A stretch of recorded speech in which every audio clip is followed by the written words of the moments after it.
At harvest time, the air is filled with the smell of fresh fruit and vegetables. The engines happily deliver their loads to market.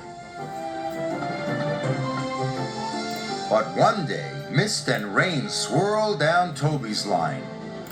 Percy was delivering a load of fresh tomatoes. Suddenly, he felt a big bump. "Bust my bumpers!" Percy cried. "What was that?" The guard put out the warning flags, while Percy's driver inspected the tracks. "The earth's crumbling," he said. "We must tell Sir Topham Hatt," decided Percy. Percy puffed back as fast as he could.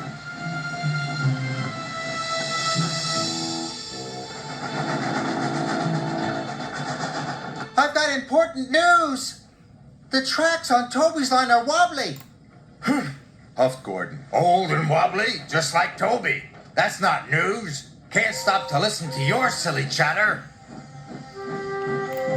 "Gordon never listens to me," muttered Percy. Next, he spoke to Sir Topham Hatt. "Sir! Sir!" "Not now, Percy. Thomas, you are to collect the prize bull. He's at the farm on Toby's line." "Yes, sir." "But those tracks are wobbly," cried Percy. "They are safe enough," said Sir Topham Hatt. "Bye, Percy." "Nobody ever listens to me." Thomas was carefully chuffing through the rain. Soon he had collected the farmer's bull and was on his way back.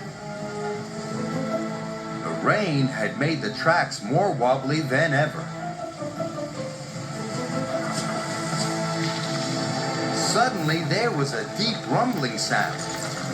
Thomas's driver applied the brakes, but it was too late.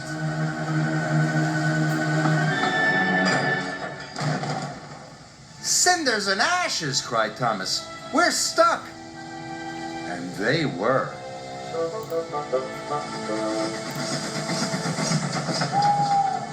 Late that night, Thomas still hadn't returned. Percy was worried.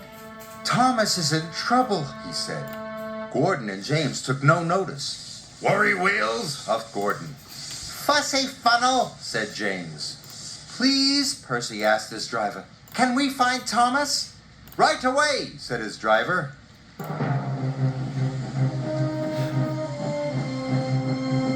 Percy was nervous, but his lamp shone brightly in the dark. The tracks creaked and wobbled, but Percy pressed on.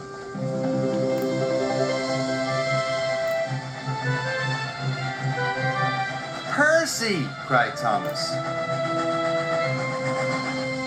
Thomas was very happy to see his friend. "I'll have you out of there in no time," said Percy. Percy puffed and pulled and pulled and puffed. And finally, Thomas and his driver were free. "Oh, thank you," said Thomas. "I'm glad to be useful," smiled Percy.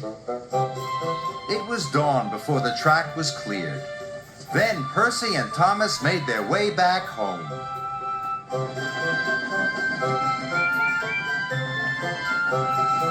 "Thomas is here," whistled Percy. "Percy saved the day," said Thomas. Agreed the bull.